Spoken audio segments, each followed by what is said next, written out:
एक ऐसी कहानी जिसे सुनने या पढ़ने से आपकी मौत पक्की है। अबे ऐसे कैसे बोले, ढंग से बोलना। सॉरी। हाँ, तो मैं ये कह रही थी कि कहानी तो हम सभी बचपन में दादी, नानी, मामी, चाची, फूआ, मम्मी से सुनते हैं, बट एक ऐसी बुक भी है जिसकी कहानी सुनने या पढ़ने से हमारी मौत हो सकती है या हम पागल हो सकते हैं। लिख के दे मेरे को, लिख के। अरे मैं कैसे? नहीं देगी? पापा को बुला के 420 का केस ठोक दूंगा, झूठी औरत। हसदे चेहरिਆਂ ਦਾ ਮਤਲਬ ਇਹ ਨਹੀਂ ਹੁੰਦਾ ਕਿ ਉਹਨਾਂ ਨੂੰ ਕੋਈ ਤਕਲੀਫ नहीं। तो चलो थोड़ा ज्ञान हम भी लेकर आते हैं। वीडियो में एंड तक बने रहना। Let's go. Come on baby, don't you stop।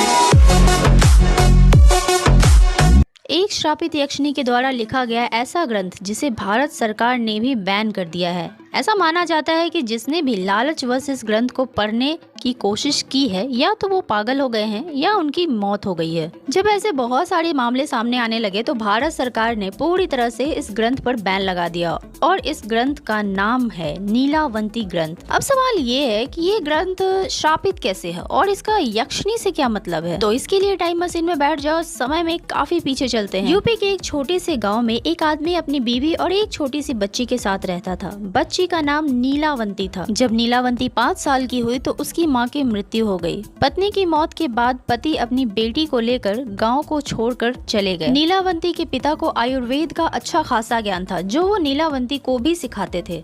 और नीलावंती भी कोई आम बच्ची नहीं थी, उसके अंदर भी काफी कुछ स्पेशल था। वो पेड़ पौधे, जानवर, पशु पक्षी सबकी बातें अच्छे से समझती थी। सिर्फ इतना ही नहीं, उसके सपने में शैतान भी आते थे जो उसे जमीन में गड़े खजाने के बारे में बताते थे, लेकिन नीलावंती ने कभी उसे खोद कर नहीं निकाला। ऐसे ही और भी बहुत कुछ होते थे। नीलावंती को पेड़ पौधे जो मंत्र बताते थे उसे वो पीपल के पत्ते से बनी एक किताब पर लिखा करती थी।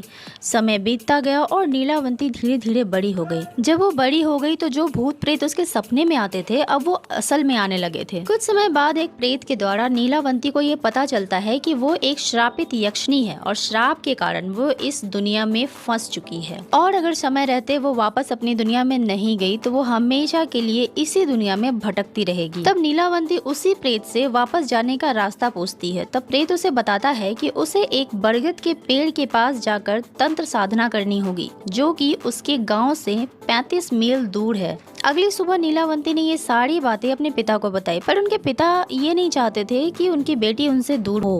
पर नीलावंती के ज्यादा कहने पर वो उसे अनुमति दे देते हैं। उसके बाद फिर क्या, नीलावंती उस प्रेत के बताए रास्ते पर निकल पड़ती है, बट उसे एग्जैक्टली रास्ता का पता नहीं होता है। तभी उसे एक व्यापारी मिलता है जिससे वो रास्ता पूछती है, बट व्यापारी भी काफी होशियार निकला। वो रास्ता बताने के बदले अपनी कुछ शर्तें रखता है। क्योंकि वो व्यापारी नीलावंती की खूबसूरती से मोहित हो गया था, इसलिए व्यापारी नीलावंती से कहता है कि अगर तुम मुझसे शादी करोगी तभी मैं तुम्हें गांव लेकर चलूंगा।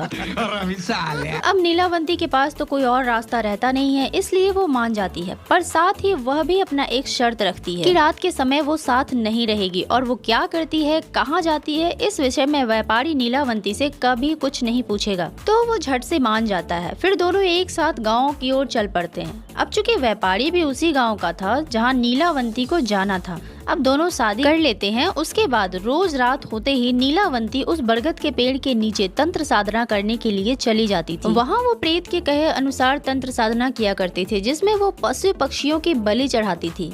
अब एक दिन जब नीलावंती तंत्र साधना कर रही थी तो उस गांव के कुछ लोग उसे तंत्र साधना करते हुए और पशु पक्षियों की बलि देते हुए देख लेते हैं और ये सारी बातें उसके पति को जाकर बता देते हैं। अब अगले दिन जब वो तंत्र साधना के लिए जाती है तब उसका पति भी उसके पीछे पीछे जाता है और ये सारी चीजें अपनी आंखों से देखता है, पर वो नीलावंती से कुछ सवाल नहीं करता। जब वो साधना कर रही होती है तो उसी बीच उसे एक प्रेत बताता है कि कल जब तुम साधना करने आओगे तब उसी समय बरगद के पेड़ के नीचे जो नदी बह रही है वहाँ तुम्हें एक लाश बहती हुई दिखेगी। उस लाश के गले में एक ताबीज होगी, उसे तुम निकाल लेना। फिर उसी नदी में तुम्हें नाव पर सवार एक आदमी मिलेगा, तुम्हें वो ताबीज उस आदमी को दे देना है, फिर वो तुम्हें तुम्हारी दुनिया तक पहुँचने में मदद करेगा। उस प्रेत ने साथ में ये भी वार्निंग दी कि ये तुम्हारे लिए फर्स्ट और लास्ट चांस है। अगले दिन जब वो तंत्र साधना पूरी करती है तब उसे उसी नदी में बहती हुई लाश दिखाई देती है जिसके गले में ठीक वही ताबीज होता है।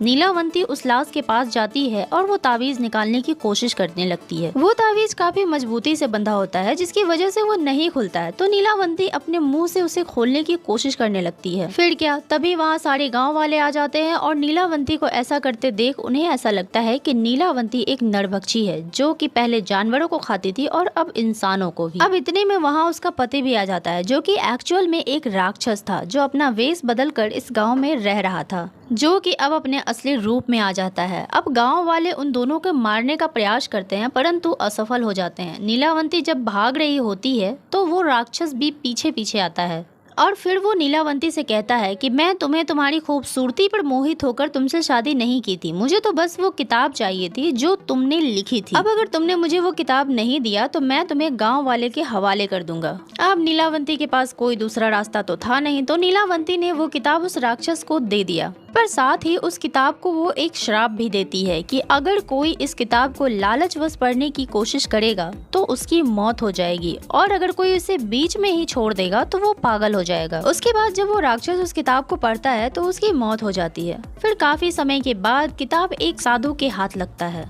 और फिर वो साधु उस किताब को एक सरल भाषा में लिखते हैं ताकि हर कोई इसे पढ़ सके और ये किताब उनके काम आ सके, और उसी साधु ने इस ग्रंथ का नाम नीलावंती ग्रंथ रखा। फिर कुछ लोगों ने इस किताब को लालचवश पढ़ने की कोशिश की जिसकी वजह से उनकी मौत हो गई और ये घटना धीरे धीरे बढ़ती गई, जिसके बाद भारत सरकार को एक ठोस कदम उठानी पड़ी और इस ग्रंथ को पूरी तरीके से बैन कर दिया गया। और आज इंटरनेट पर जो भी उपलब्ध है वो सब के सब फेक हैं। सो यही थी नीलावंती ग्रंथ की पूरी स्टोरी। वीडियो कैसी लगी मुझे कमेंट करके बताओ, और अगर ये ग्रंथ आज बैन नहीं होता तो आप इसे पढ़ने के लिए किसे देते? अगर मुझसे पूछोगे यार तो मैं तो अपने रिलेटिव्स को देती।